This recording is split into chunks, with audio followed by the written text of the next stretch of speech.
you guys have to be pretty happy with that defensive performance, especially that first half, right? Yeah, it was pretty good. It was pretty good. I think that there was definitely some things we can clean up. Like we gave 30 up, 8 up in one quarter, and you never want to do that. Obviously, I think that there's stuff to improve on, but as a team, yeah, we are happy with this win, no doubt. How did you feel out there? It looks like you were moving really well. Felt good. Definitely still like some pain there, and it's definitely one of those things that you got to warm up and keep it warm, but something obviously that didn't bother me too much tonight. And I knew that playing these 2 games was going to be important just for my conditioning and get my legs back under me before Christmas. So I'm happy with how it went. You've been really automatic on corner threes. What's the next thing you want to add to your, 3-point repertoire? Just making sure that they all look like that. I think that quarters are definitely my strength as of right now, but I feel like I'm a good shooter in general. I feel like I got a good feel for the ball. I got good hands, and that's something that I'm going to continue to work on. But knocking those corner threes down at an elite rate for our team is huge. I mean, that just opens so much stuff up already. So I'm glad that I've been putting the work in and that it's coming to fruition. Adelman has said in the past that if you find yourself open from 3 on this team, shoot it, especially if you're not Jokic or Murray. Help them out. Has that been your mentality? Just I'm open, gotta let it fly? Absolutely. I mean, I think that's the way basketball is. I don't think DA had to tell any of us that, I think that's something, if you're not willing to step up and take that shot, then you shouldn't be doing this at the highest level, So I think everybody is confident in themselves. They work on their game, and we appreciate that reinforcement from DA, but I think that that's in a lot of guys already that are here, and I think that's what makes us so much of a threat. It has to feel pretty good to knock all of those corner threes down, huh? Like just with the importance of that shot within your guys' offense. Absolutely. I think I'm shooting them at like 55+% this year, so that's something that's huge, not only for our team, but also for Nikola and Jamal. Like it frees up our 2-man game a lot more. And clears up the pocket for us because they know that we have threats as shooters on the outside. I think we had 3 guys make 6 threes tonight, so that's something that's special. Speaking of threes, Tim Hardaway Jr., that's kind of his bag. Do you ever see him take one and you're thinking that's a bad shot? Or are they all good from Tim? Honestly, with Tim, I've seen him take shots that I think would be bad shots for me, be good shot for him, right. I think it's depending on what you've tailored your game to. He's obviously a 13-year vet at this point, so he knows what works and what doesn't. I think we all respect Tim's work ethic and his grind, and we see him take these shots in practice, training camp. So it doesn't surprise us when he takes them in the game, and it doesn't surprise us when he makes them. Peyton, you've missed a few games, and then you get off to the start you did. I think you had 10 points in the first, 6 or 7 minutes. What does that do for you? It felt amazing. The confidence was definitely there per usual, and the shot making followed it. I think that that's something that I've been really, really, working on this year, is just not just being a shot taker, is being a shot maker. And I think that just gives confidence in my teammates to continue to hit me on those looks. And also it helps the game flow more when I'm not mucking up the game by, should I shoot the shot, should I not? So I think that just playing within the flow of the game and taking what the defense gives us has been big. Is this the most confident you felt in your role this season? I would definitely say so. I think every day I wake up, I'm the most confident I ever been, So that goes up by the day. Who had the better block tonight, you or Pickett? Pick. All right. It's not even close. You should have seen how we rushed them afterwards. Those are 2 big plays, especially in the first half, from one of our guys that's not necessarily known as a weak side helper or a shot blocker. For him to still be in there and be engaged and be able to make those plays, it's hard to block an NBA player's shot. And he went in there, he stuck his nose in there, and he got those plays, and we're proud of him. How do you do getting to sleep on a back-to-back night, like when you have to travel? Are you able to do it, or is it a rough deal? It's tough. I mean, I think you got to come to terms with the fact that you're not going to get the best rest you've ever got, and just be hyper-focused on the game. I think that we are all under the mindset that we could rest later, and we got to finish the task at hand. That means you're pretty confident you'll be able to go tomorrow? I'm pretty confident, brother. Oh, thank you. Thank you. Where would you rate this performance you had tonight as far as your time here in Denver?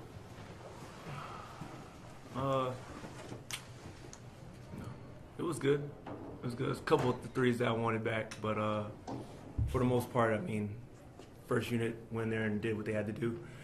Made it easier for us to go in the game and just fill the game out. So it was great to have P-Wad back. Awesome to have him back. So he set the tone defensively, missing his presence. And then Jamal and Yoke doing what they do best. Cam out there shooting the ball really well. Spence doing his thing. So it was good. Shooting-wise, when do you know it's going to be one of those nights for you? After the first one goes in. David Adelman just said he loves that you're you every night, and if you were 2 of 11 tonight, he would have been fine with it. Does your mentality ever waver as a shooter? No, not at all. That's why I jacked one up like 4 feet behind the three-point line. Just seeing the ball go in, or just getting a clean look at it. I mean, for me personally, it's very hard to get open looks in general, in this league. So anytime there's some daylight or if there's an opportunity that presents itself, I'm gonna try to take advantage of it. So. You guys, I think it was 11 different players had an assist, 38 total. When the ball moves like that, is it contagious on the shot making throughout a game? Yeah, I think so. For the most part, I think when guys are, pushing the pace, getting leak outs or grabbing guards grabbing the rebound and pushing it, and throwing it up the court for easy layups or transition threes. So I think it helps us out tremendously. And that's what you see when you have 30-plus assists from a team. I know it was a high-scoring game tonight, but how do you think the defense is coming along for the team? I think it's great. I think for the most part, I think it's solid. We haven't had our full team, in like the last month or so. So, it's kudos to the guys that been here and their names are getting called. And going out there and taking advantage of their opportunity. So for the most part, it's solid, it's good, but I think we could, take it a step further, especially when all of our guys are healthy. Even though you guys have been injured for the last couple weeks, like you mentioned, your role has pretty much stayed the same. What about kind of what the position the coaching staff's put you in has made you so comfortable so far this year? It's kind of been the story of my career, I would say. One team I'm starting, the other team I'm coming off the bench. It starts with you accepting the role and accepting what the team needs. And for me personally, I knew what my job was coming into this season and coming to this team, and I'm trying my best to do whatever I can to take advantage of it. How hard is it? I guess you could say this team was established before you got here, but when you bring new guys in to mesh, and what is the key to getting that team, getting new guys to mesh with the team? I think the key is just knowing your role for the most part, and communication. Communicating with the guys that have been here before, that know what it takes to win, that have won previous year. So just asking questions and hearing them out and listening. Listening is a lost tool in on many teams. So when you can listen and hear what that person or that guy on your team is telling you, it's to benefit not only yourself but the team. Peyton misses a couple games, comes back, makes a pretty immediate impact while you guys go up 19-0. You damn right he did. Well, what have you just kind of learned about him as a player, just getting to know him as a teammate? He doesn't waver. He's even kill. He always positive. He's trying to do whatever he can, like I said before, to help the team in any aspect of the game. His presence was missed last couple games, and just to have him, out there competing, healthy again, helps us out defensively. So I'm just happy that he's back. David, you guys start 19-0, which is franchise has never done that before to start a game. Really? Does the game get easier or harder after starting like that? Harder. Yeah, just because the games are so long and they're an NBA basketball team. They're going to start making shots to get themselves into a rhythm. It really is just trying to stay concentrated on what the goal is, which is a 2.5 hour game. When you score that quickly, take that kind of lead, I do think there's going to be a lull emotionally. I think it's totally natural. So we had it. I was really proud of the group in the start the fourth quarter because I thought the third, we just kind of got up and down. They had 38 points. And I thought we locked back in defensively. Obviously, Tim got hot, but getting it back down to 28 was a really good number, I thought, for the fourth quarter, not having to bring back in the main guys. So a professional win, I thought. A really good win. 38 assists, 46 makes. What you like just about the reads that everyone was making, not just Jokic, from a ball movement standpoint tonight? Yeah, not to sound boring, but just throw it to the open man. Spence missed shots tonight, but those were all great shots. They were created by ball movement. I love seeing Jamal be aggressive in transition to score, and then I thought he made the proper play. When two were on him or multiple bodies were brought to him. So yeah, it's a testament to the guys. Peyton comes back. Throw Julian out there. I just felt like everybody to a man was just trying to make the right play for each other. And usually that leads to a low turnover night, and it was tonight with only 11. 38 to 11 is a ridiculous two number. So it's a really good win. From a leadership standpoint tonight, I thought Jamal had really good body language, just egging guys on, encouraging guys. Have you seen that growth from him this year as a leader? Yeah, and I think leadership is consistency. It's not emotions that change daily and nightly. It's who you are, your temperament. If he's doing that nightly, which he has the whole season, then it means something to somebody because they know that it's not just, in the moment leadership. It's throughout the season, pumping people up. And when guys miss shots, he was the first guy there, tell them to keep shooting. I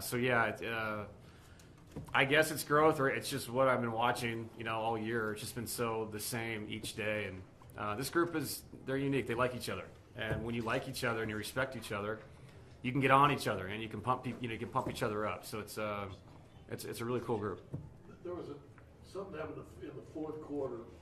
Nikola Jokic not going to play in the fourth quarter, and you and him were in a nice discussion, a basketball discussion, right on the sideline, and you go, most stars, 25-point game, is sitting there maybe having a hot dog and some popcorn over on the edge of the bench, and Nicola's talking hoops with you, and then to the point where I think you said to him, good point. Yeah. What are conversations like that in the middle of a game that turned out to be a blowout? Yeah, we were just talking about spacing and respacing some of the out-of-timeout plays and different ways we could do it. As opposed to the way we've ran things over the years. So it's nice to hear their feedback and what they see, especially from him. He's the one out there. He sees it. He's the one dealing with the double teams, the triple teams, the cross matches, all those things. So you have to take into account what these guys say, especially this team with all these vets. I've loved talking to Tim about the catch and shoot stuff that he ran in Dallas and the details that come along with that. Jonas in the post-up situations. You have these guys that have experienced a lot, played for a lot of really good coaches, and played with really good players. You want their feedback. This is not like I'm the dictator and this is what we're doing. We're doing this together. I think you can have that relationship and the openness. You'll get through tough times, and then like nights like tonight, where everything went right. You can have an open conversation about how to get even better going down the line. Tim had a really good night tonight. When you get to when the rotation's a little heavier on a night where you guys are dominating so much, like what did you like from his game and just how well he played? I just love that Tim is Tim every night. And if Tim was 2 for 11 tonight, I'd have been fine with it. I love when he shoots the ball. I think there's a couple of times where I'm sure there's somebody in the crowd that was like, I don't know if that's a good shot. It's a good shot. That's what he's supposed to do. And he puts pressure on the other team because there is no moment that he won't shoot the ball. And he's 6 for 11 from 3. I thought he ran well tonight, too. He got out in the lanes. I mean, we had 37 fast break points. More impressive to me is 13 of 15 of those opportunities. Because some nights you'll have a lot and you'll look down at the stat sheet and say, we had 20 fast break points, so we were, 8 for 21 of those opportunities. So the efficiency was there. And Tim was a big part of that. He's just such a weapon, man. You can run timeout plays for him. And he is his own timeout play a lot of times. He's just such a weapon, an aggressive weapon. So 24 minutes, 21 points, 6 threes, pretty efficient. You guys have been really good on the back-to-backs. What's the key going from this game to tomorrow night? Preparation. We were good last year too. I think that's probably one of the most underrated things about having veteran guys that have played in so many back-to-backs. This one's a tough one. You lose the hour going back to Dallas. I think it's that just that they know what this is like. And for me, I've had to feel out what's best for this team. Do we meet in the morning? Do you wait till the afternoon? Do you just say, hey, we're just going to just meet pregame? I think they're all very different. We're going to try. We've been trying each one to see what this group's flow is best at. But yeah, I do think it's that. It's maturity. It's just the experience of what they've been through, and the young guys should be smart enough to follow these other guys and see this is how they've gotten through all these games and all these seasons throughout the years. One more. Forgive me for asking this before you guys have to play tomorrow, I know before Christmas, but I think it's 4 consecutive years that the league has sort of viewed you guys as one of the premier teams that they want playing on the holiday. Do you allow yourself to sort of step back and appreciate, I guess, the significance of that for the franchise, that you guys have sort of established that consistency to where you are considered a marquee team, I guess? Yeah, I think I do. I think it's really cool. It's kind of like, when I was growing up, my father's in Sacramento, and Sacramento was so out of sight, out of mind for so many years. Like nobody knew what was going on with the Kings, and all of a sudden they were on every Christmas against the Lakers and Mavs. It's a sign of respect, and it's a sign of respect to the things that we've accomplished over the years. I'm not super jacked about flying to Orlando the very next day and playing the 27th because we're going to tip off in Denver at about 10:45 Eastern time. Yeah. That I'm not super jacked about. But it is an honor to play on Christmas. We'll go from there. How do you explain the shooting tonight? You tied a franchise record, 24 threes made as a team. Honestly, Jamal hit 6, Cam hit 6 in 10 minutes. They just went ballistic. But we would just find them when they were open. They taking great shots in the flow of the offense, and once they get hot, we just keep finding them. Bruce, why is this team so able to bounce back? You've yet to lose consecutive games this season. We just lock in. Once we lose, we know we don't want to lose 2 in a row. But we just lock in. We play how we need to play the next game and just take care of business. 11 in a row on the road. You're on the road tomorrow. How have you been able to get a streak like that going? Just playing super physical, playing through the big fella. Just doing little things, rebounding, offensive rebounding, limiting their offensive rebounding. They beat us here last time, so we should be ready. The next 2 games are on national television, so a lot of us won't be able to speak to you. But what kind of an honor is it to play on Christmas Day as you guys will play then again? Yeah, it's always great to play on Christmas Day. Christmas shoes, the old school throwback jerseys, that's what you think about. But the whole world will be watching. So it'd be cool. Our game's super late, though. Isn't it like 10:30? Yes, it's late. Eastern. I don't think I've ever played a Christmas Day game early, which is crazy. But yeah, I'm super excited. Anybody else? Bruce, thank you very much. You're welcome.